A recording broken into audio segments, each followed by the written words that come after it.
Well, hello, good morning, good morning, good morning. Happy Easter Sunday from Australia here, and happy Easter Saturday afternoon if you're on the other side of the world. Welcome to another episode of Women Unleashed here on Grace Harris, author and transformational coach.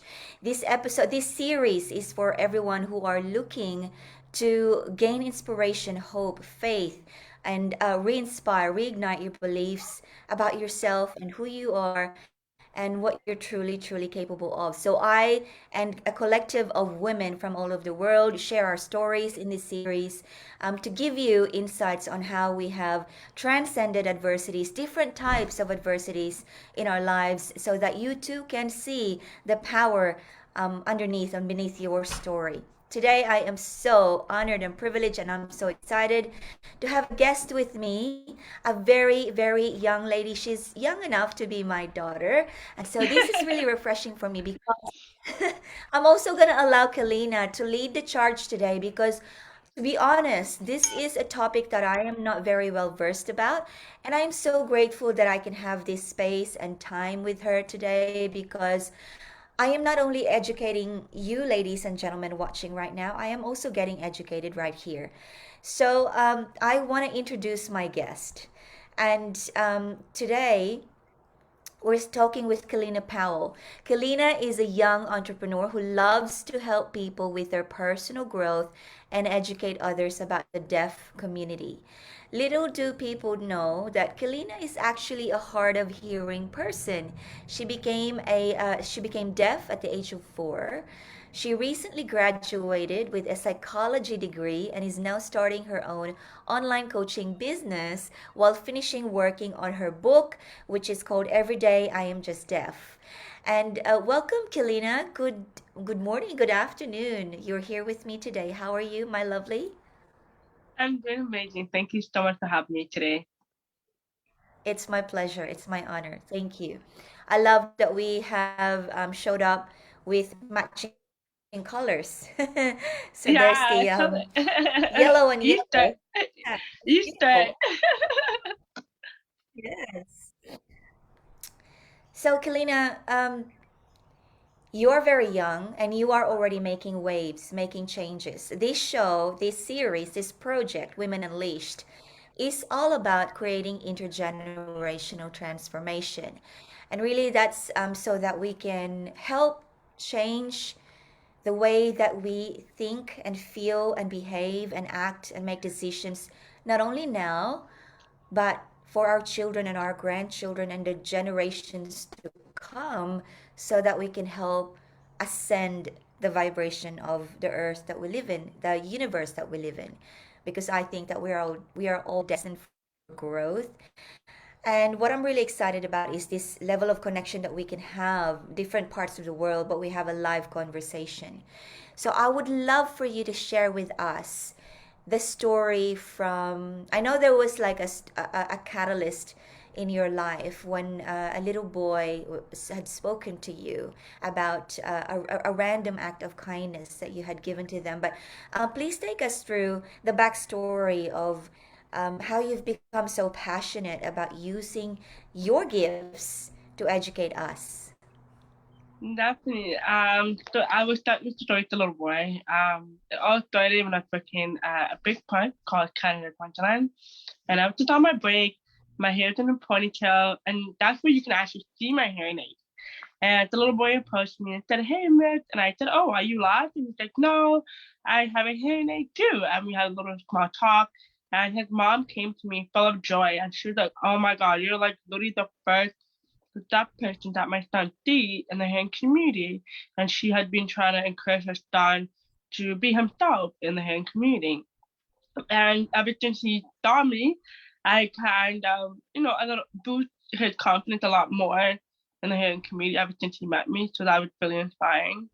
And and for me, because I became deaf at the age of 4, I had a lot of difficulty growing up in terms of communicating with the hearing community because my family did not want me to rely heavily on ASL, which is another way of saying sign language. So because they felt like when I get older, sign language is not going to be acceptable or won't be open had any other languages. So that's why my family told me to verbally speak and communicate with her community. Hmm. So, what was life like learning both sides of the world? Because I think that is, I can only imagine that there was a lot of challenge in there. There might have been a lot of fun, but yeah, walk us through what that world is like. Being in the in the deaf community, but also learning in the hearing community. What was it like? So when I became deaf at the age of 4, my family had everything planned out. Schools were planned out. So unfortunately, school I had to rush school, and I ended up going to a deaf school in the morning and the hearing school in the afternoon. My family did that so I can learn how to communicate and kind of balance out how to be into community. And so what it was like to be in the deaf community, I felt more comfortable. I felt like myself. Where in the hearing community, I was exhausted because I was consistently advocating for myself. I had teachers didn't know what to do with me at all because they never came across a deaf student. And I had, principal put me in a different room where I'm not supposed to be in. He doubted me a lot and said, Kellina should be in this room where I'm not supposed to be. And there was a lot of trouble getting myself out there and being comfortable in my own skin in the hearing community because um, I had much people say they are trying to be acceptable, but they're not consistent. That's the problem. So that was the problem I had in the hearing community, where they were not consistent. They would do one thing to help me, but another thing they don't. And it was unfortunate. However, I was bullied a lot in the hearing school as well. These bullies, crossed a line a lot of time with me, to the point where they put me down the hill. They thought, they were making fun of me. It was just very tough. And, I'm grateful for my best friend I had in the hearing community. They actually the one that told me, said, Kellina, you need to bully them back. And I said, no, I don't want to bully them back. I don't want to get in trouble. And then so my best friend literally just said, no, what I did is right now. It was so funny. And I did bully them back. Oopsie. And it helped me to build the confidence because if it wasn't for my friends in the hearing community, I wouldn't have so much confidence in myself right now. And to this day, they are still my best friends. And they know what to do with me. And it's just unfortunate that there's so many lack of education about the disability community in the school system because the school system did not teach students how to be acceptable, what can they do better. So there's no course that's provided about disability program. So that's unfortunate. So I can't always blame the hearing community for not being acceptable where the school system kind of broke us too.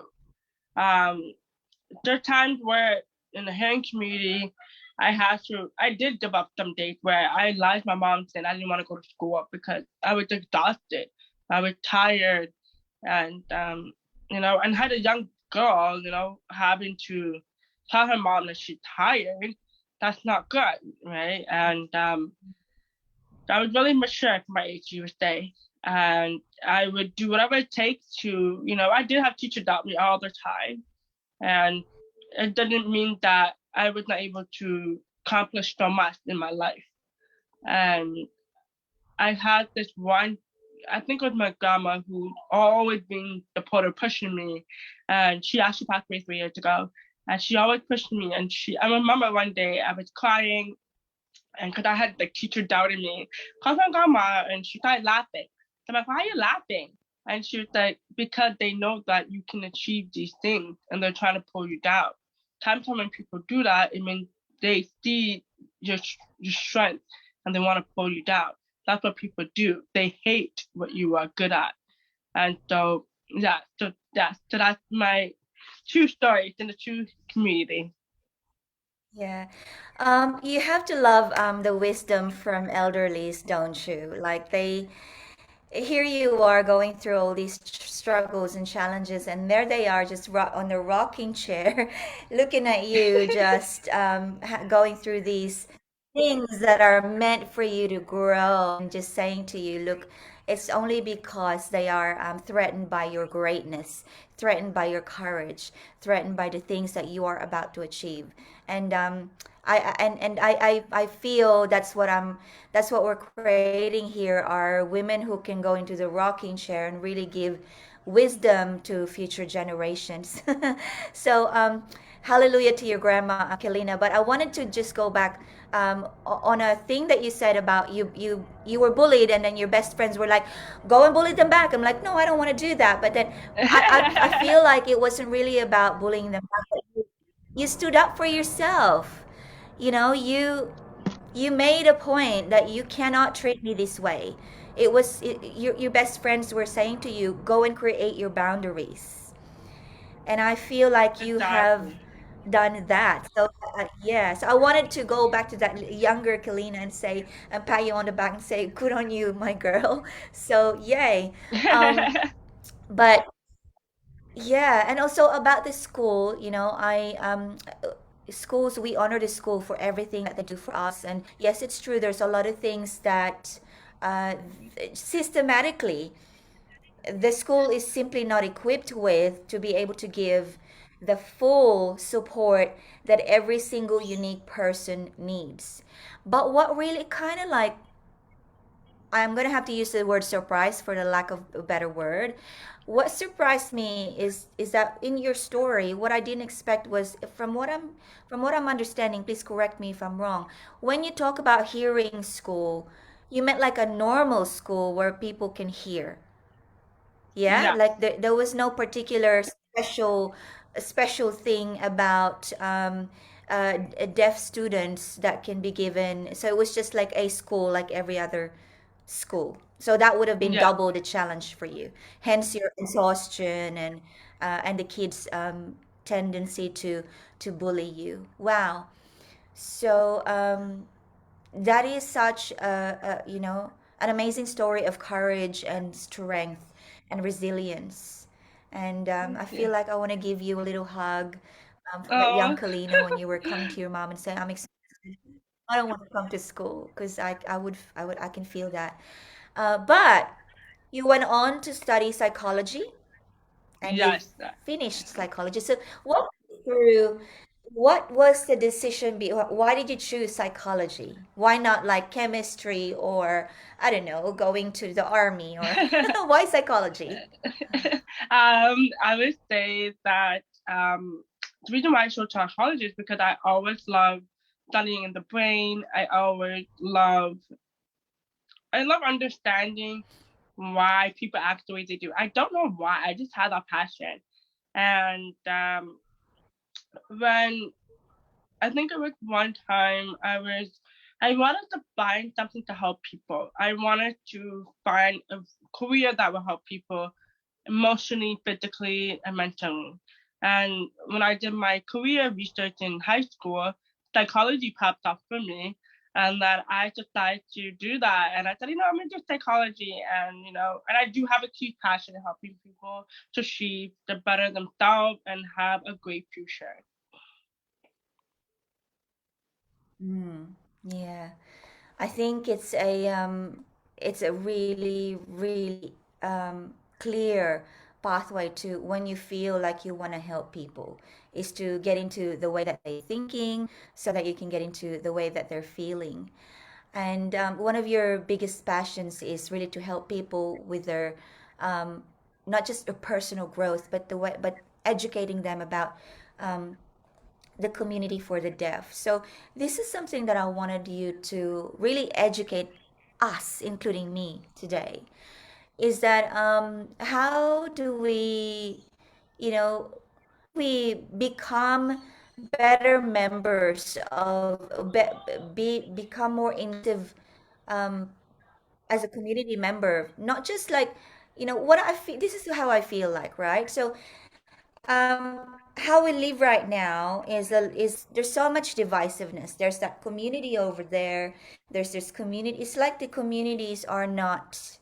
There's factions, and instead of being one. My question, where I'm coming from, is that as as a human, Kalina, what are the things that we can do so we can be so much more inclusive, not just of the norm that we see and we've grown up, but of other people's diversities and unique things that we can normally do, such as hearing.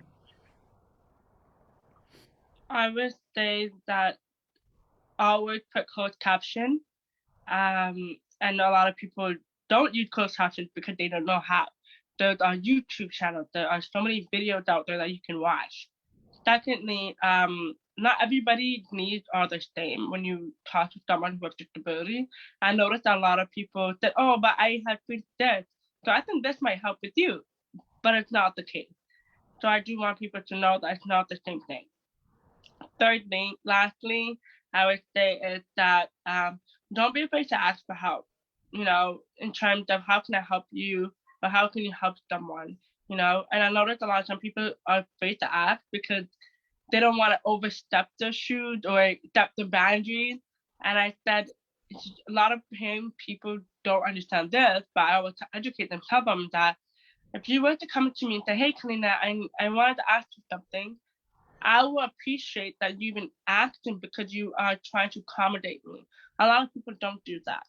So I do want to encourage a lot of people, you're more than welcome to ask. Don't be afraid. Yeah, that's I think it's very understated kind of advice. The reason that we don't ask, or most people choose not to, I feel like it's because they are uncertain whether they're A, doing the right thing, they're afraid to offend, or they're just afraid in general to interact because they're not sure how to. But I guess when you said that, Kalina, you said something about if you ask me, I actually feel like you wanting to connect with me, and I think it's that important little shift in the paradigm of why asking is really the key or the thread that connects people together. It's interesting because there's two sides to asking a question. One of the side is that if I ask a question, I'll come across as I don't know or ignorant or I could be rejected. But really, the other side of it is if I ask the question, we can get connected because they'll feel like what they have to say is valued and important to me, and that is the truth. At the end of every day, it is the truth. Is the connection. We all want to feel connected. We all want to feel Exactly. like you see me, I see you, and so thank you for reinforcing that for us, to just to go ahead and ask the question and know that it's okay not to know. And you're never gonna know if you Exactly. don't ask. So Exactly. yeah, awesome. And so tell me how so you're writing this book, and what's in the book? What can we expect from it? So what everybody was expecting the book is educational about the deaf community, how to be more acceptable, and what is my life is like in a hearing community. So you guys have an idea, a lot of hearing community will have an idea what it's like to be deaf in the hearing community. Mm, amazing. And how can we, in terms of, like, for example, if we are in our local communities and we have, we can, and helping people that are helping those who are hard of hearing, or even in our families, for example, how can we communicate better? Like, sign language is, I have to say this, it's very daunting to learn. So, when or how, what's the easiest way to actually get into the rhythm of learning sign? I would say learn the basic, like hi, how are you, thank you, something that you know that's gonna catch the person's eye. For example, if you're walking on the street, how would you catch their attention? The first thing you know is how are you? How can I help? Thank you.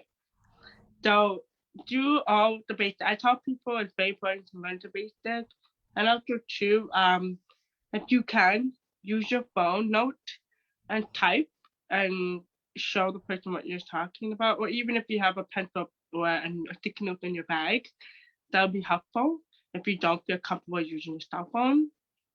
And especially family members, my tip is if you try to get them attention at home, use the light to get their attention.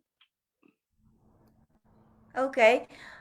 Yeah, that's a cool thing. I was watching this movie on, well, recently. It's called Coda. You probably Yeah. watched. Yeah, and there was this funny scene. She was trying to catch her parents' attention because they were doing something. So she was like turning the lights on and off to catch Yeah. their attention. Okay. Yeah. Because Yeah. we obviously we can't call out their name, and if they're busy like washing the dishes or reading a book, then flicking the lights on and off would be, yeah. Yeah. So may I ask just this? You taught me how to say how are you and thank Hmm. you. If I were wanting to communicate deeper with a person who's hard of hearing, and I can say how are you and thank you, and they might assume that I can do sign when really that's all I know. How do I then propose to them? Can I talk to you on typing? How do I say that? Like, can I talk to you using a phone, Yeah. or so I can say, Yeah. yeah. How do I say? Like, How do I do? yeah. So a Just do lot of that. time, Oh, yeah, okay. it's simple. Simple. That's what they call. And always face them. If you don't, let's say if you're not comfortable with your signing and you're like, "Ooh, I don't want to sign because what if my signing is bad?" Because every sign is different. And a lot of time Mhm. I tell people just make sure you face them and make sure your lip is moving so they can see what you're saying. Because a lot of deaf people are lip readers, so they can read your lips instead of signing a lot of time. So I have a friend of mine, for example, she signed and I don't. The only way we communicate is really reading each other's lip, which is kind of cool. Very awesome. Thank you. This has been very, very encouraging for me because communication, um,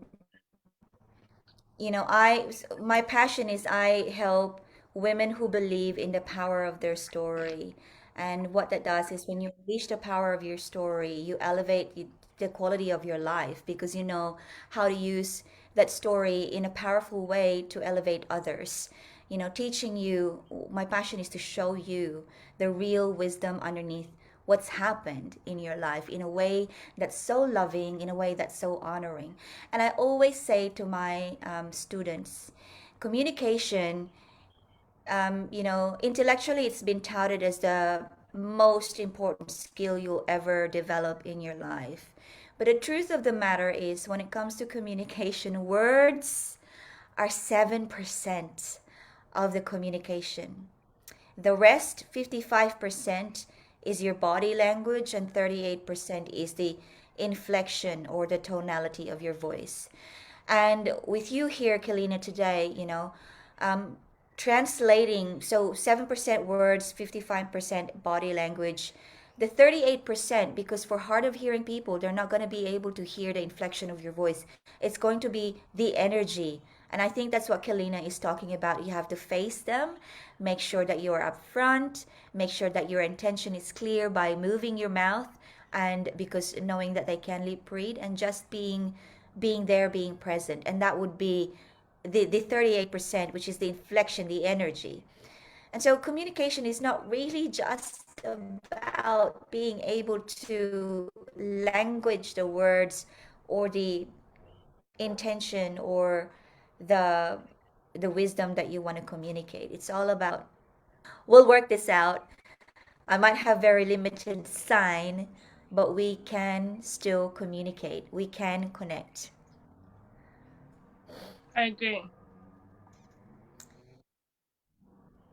So what's in store for the future, in the next couple of years for Kalina in your coaching business, and when you publish the book, what will be your next moves in your business? Share with us, I please. mean, my next move in my business is definitely spread a lot more awareness about the deaf community in terms of taking it up globally.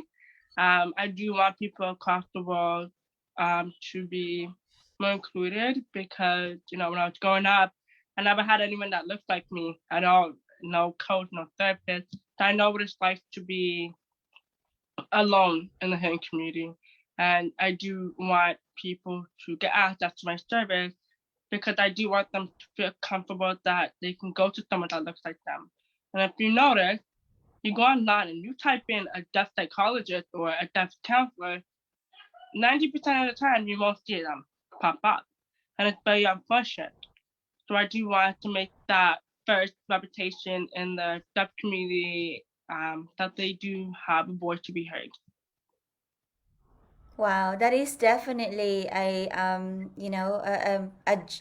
generational it's like a high level innovation.